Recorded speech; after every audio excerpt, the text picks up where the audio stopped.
ముంబైలోని శివాజీ పార్క్ శ్మశాన వాటికలో గాన కోకిల ఆశా భోస్లే అంత్యక్రియలను అధికారిక లాంఛనాలతో నిర్వహిస్తున్నారు. అభిమాన గాయనికి కడసారి వీడ్కోలు పలికేందుకు పెద్ద ఎత్తున అభిమానులు శ్మశాన వాటికకు చేరుకున్నారు. Maharashtra CM Devendra Fadnavis, deputy CM Eknath Shinde సహా మంత్రులు, పలువురు ప్రముఖులు హాజరయ్యారు. ఇప్పుడు లైవ్ చూస్తున్నాం.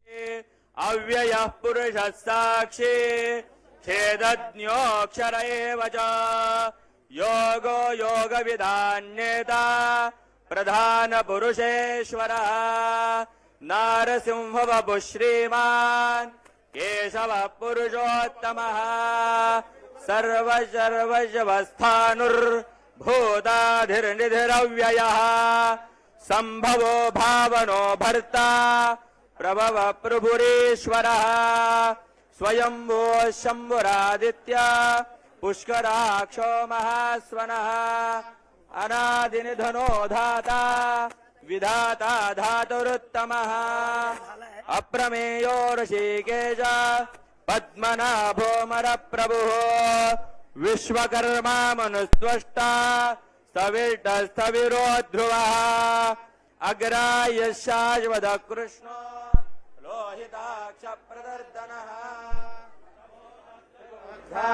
आदरणीय उपस्थित मान्यवर बंधू भगिनींनो, आज आपण सर्वजण एका अशा महान व्यक्तिमत्वाला श्रद्धांजली अर्पण करण्यासाठी एकत्र आलो आहोत, ज्याचा आवाज म्हणजे केवळ संगीत नव्हे तर भावना, प्रेम, वेदना आणि जीवनाचा प्रत्येक रंग होता. आशा भोसले या नावातच एक जादू होती, ज्यांच्या स्वराने लाखो कोट्यावधी हृदय जिंकली. त्यांनी गायलेली प्रत्येक गाणी ही केवळ गाणी नव्हती, तर ती एक अनुभूती होती. रंगीला रे पिया तू अब तो आजा, इन आंखों की मस्ती अशा असंख्य गाण्यांनी त्यांनी आपल्या जीवनात आनंदाचे, प्रेमाचे आणि कधी कधी विरहाचे रंग भरले.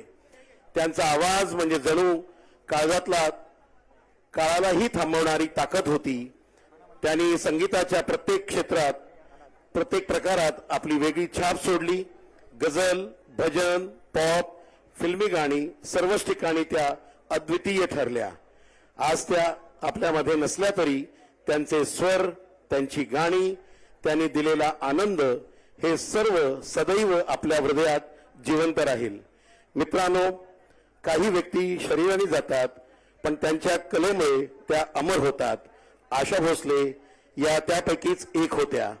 आज आपण त्यांना निरोप देत नाही आहोत, तर त्यांच्या आठवणींना, त्यांच्या स्वरांना आपल्या मनातच कायमचे स्थान देत आहोत. ईश्वर त्यांच्या आत्म्यास शांती देव आणि त्यांच्या परिवाराला या दुःखद प्रसंगाला सामोरं जाण्याची शक्ती देव. अशा पद्धतीने आनंद भोसलेजी या संपूर्ण विधीकडे